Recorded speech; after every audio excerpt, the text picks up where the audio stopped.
दोस्तों नमस्कार। आज का हमारा रियल एस्टेट में टॉपिक है हाउ टू सेल प्रॉपर्टी।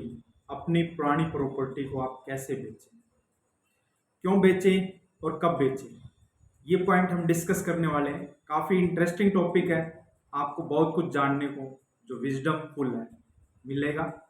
ये मेरा कमिटमेंट है आपसे। तो सबसे पहले है कि how to sell. How to sell से पहले हमें समझना है कि हम क्यों बेच रहे हैं, हमारे बेचने का पर्पज़ क्या है। एक पर्पज हो सकता है इमरजेंसी रीजन है, उस वक्त आपको बेचनी पड़ सकती है।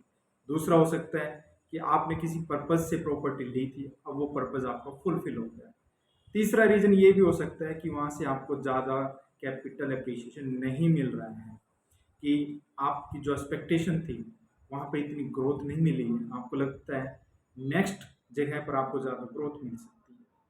तो ये रीजन हो सकते हैं प्रॉपर्टी को बेचने की आपकी। अब ये आपको डिसाइड करना है कि इसको कब और कैसे बेचना है। सबसे पहले ये भी जानना है आपको कब प्रॉपर्टी नहीं बेचनी और किस पर्पज से नहीं बेचनी है।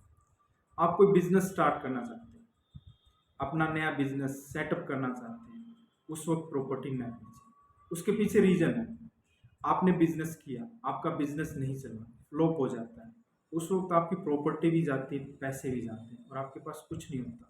क्योंकि जो स्टार्टिंग में बिजनेस होता है वो टेस्टिंग होती है, उसकी रिसर्च होती है उसमें, और कोई श्योरिटी नहीं होती कि वो रन करेगा नहीं करेगा।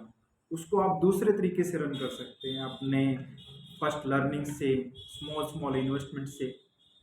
तो इस सिचुएशन में आपको प्रॉपर्टी नहीं बेचनी है। अब आपने बेचने का डिसाइड कर लिया है, तो हम ये डिस्कस करते हैं कैसे बेचनी है उसको, वो क्या स्ट्रेटजी है। तो वन बाय वन हम स्ट्रेटजी की डिस्कस करते हैं। सबसे पहले तो अगर वो प्रॉपर्टी आपने रेंट पे दी हुई है तो उसको आप रेंट से खाली करवाएंगे। अब खाली क्यों करवाएंगे, कुछ लोग सोचते हैं कि प्रॉपर्टी बेचने में टाइम लगता है, 2 महीने 3 महीने का टाइम लगता है, तो तब तक रेंट आएगा नहीं। आपको खाली करवानी, उसके पीछे रीजन है।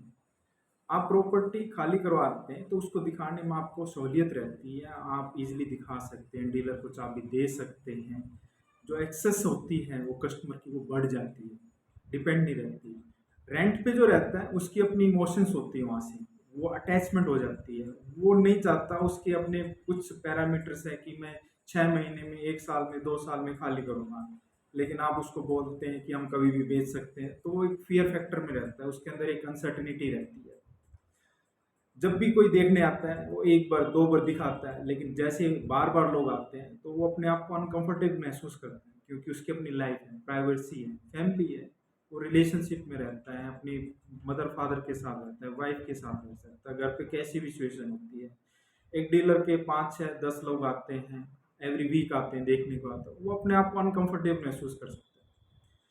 जब अनकंफर्टेबल महसूस करता है तो वो कुछ भी बोल सकता है कि बायर को कि यहाँ तो पानी ही नहीं आता, इलेक्ट्रिसिटी की प्रॉब्लम है, सीवरेज की प्रॉब्लम है।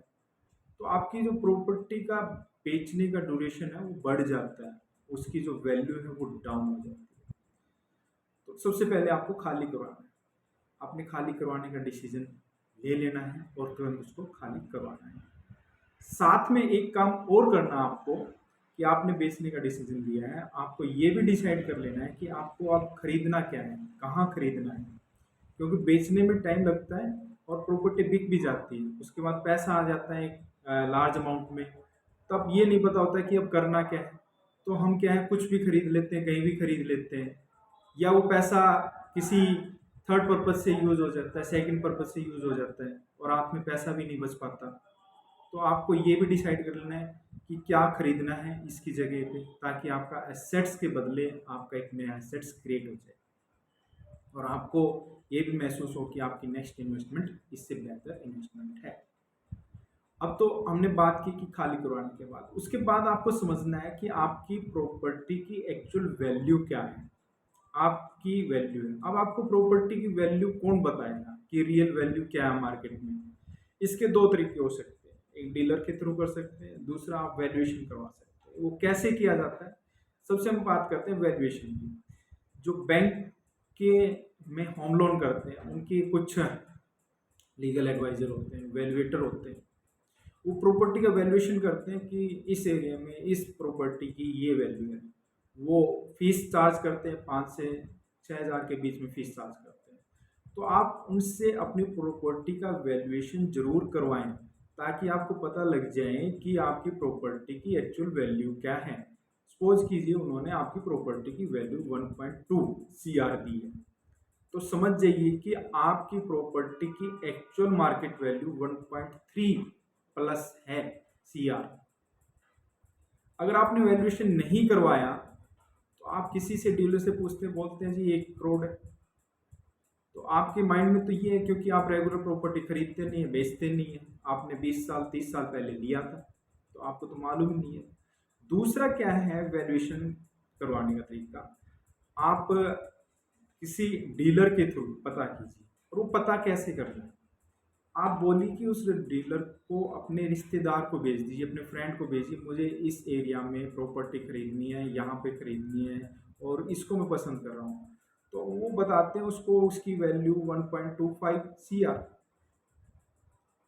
तो आपको पता लग गया कि जो खरीदने का रेट ये है, तो बेचने का रेट क्या हो सकता है। तो नियर अबाउट निकल के आता है कि 2 से 3 लाख कम ही होगा, बेच उसमें रहेंगे।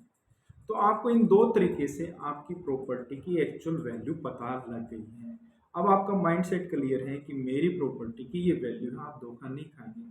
और ये आपको कम से कम 2 से 3 जो अच्छे क्वालिटी के डीलर हैं आपके लोकेशन में, लोकल डीलर, उनसे पता करना है। ऑनलाइन भी आप वैल्यूएशन करवा सकते हैं, लेकिन ऑनलाइन सेलिंग की वैल्यूएशन की मैं एडवाइस नहीं कर सकता। इन केस आपकी सेलिंग में डिले होता है, तो उस कंडीशन में आपकी प्रॉपर्टी की वैल्यू पिट जाती है। वो कब करवानी, जब आपको बेचनी ही नहीं है, तब आप ऑनलाइन वैल्यूएशन करवाइए, साइट पे डालिए, उससे आपको पता लगेगा कि आपकी प्रॉपर्टी वैल्यू क्या है, जब आपको बेचनी नहीं है। लेकिन बेचनी है तो आप लोकल डीलर से कांटेक्ट कीजिए, क्योंकि उसके पास कस्टमर होते हैं जो उस लोकेलिटी में खरीदना चाहते हैं। अब आपको रेंट पे भी आपकी बिल्डिंग नहीं है, वैल्यूएशन भी आपको पता लग गई है। अब आप किसी लोकल डीलर से संपर्क करेंगे उस एरिया में जहाँ पे आपका मकान है, और अच्छी क्वालिटी के जो डीलर हैं उनसे, उनको आप अपनी प्रॉपर्टी दिखाइए, उनको अपनी चाबी दीजिए, ताकि वो मैक्सिमम लोगों को दिखा पाएँ और बेच पाएँ। अब उनका अपना एक कमीशन होता है, 1% लेते हैं जनरली मार्केट में। तो आप उनको एक्स्ट्रा 0.5% ऑफर कर दीजिए। अब साथ में आपने एक्स्ट्रा ऑफर किया, मैं एक्स्ट्रा क्यों ऑफर करूँ जब 1% लेते हैं, डीलर तो वैसे ही बहुत ज़्यादा कमाते हैं। आपको करना है, इसका बेनिफिट मिलना आपको। आपको आपकी प्रॉपर्टी की वैल्यू पता लगी है कि 1.25 है, आप बोलिए कि मैं इसको 1.35 में बेचना चाहता हूँ, यानी कि एक्स्ट्रा वैल्यू दे दी। अब आप उसको 0.5% एक्स्ट्रा दे रहे हैं, तो इसमें भी आपका बेनिफिट है, क्योंकि आपने एक बेंचमार्क से एक्स्ट्रा दिया है। तो एक्स्ट्रा के लिए एक्स्ट्रा बनता है। जैसे सेल्स टीम में एक्स्ट्रा इंसेंटिव तब दिया जाता है तब आप एक लेवल को अचीव करते हैं, उसके बाद कंपनी को प्रॉफिट होता है, मैक्सिमम प्रॉफिट होता है। तो यहाँ पे भी आपका मैक्सिमम प्रॉफिट है, you are in win win situation. और जब वो अचीव कर रहे हैं उस लेवल को, तभी वो उसके लिए एलिजिबल है, तो ये आपके लिए बेनिफिशियल है। नेक्स्ट पॉइंट आता है इसमें रिनोवेशन। आप अपनी प्रॉपर्टी का उसमें फिर से रिनोवेशन करवाना है। अब आपके माइंड में आता है जब मुझे प्रॉपर्टी बेचनी है तो मैं उसमें पैसा क्यों इन्वेस्ट करूं।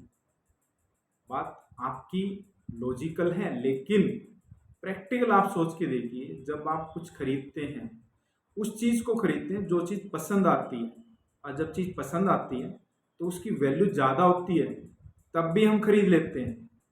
और जब पसंद नहीं आती, वैल्यू कम भी होती है, तब भी लोग उसको देखते भी नहीं है, खरीदना तो दूर की बात है।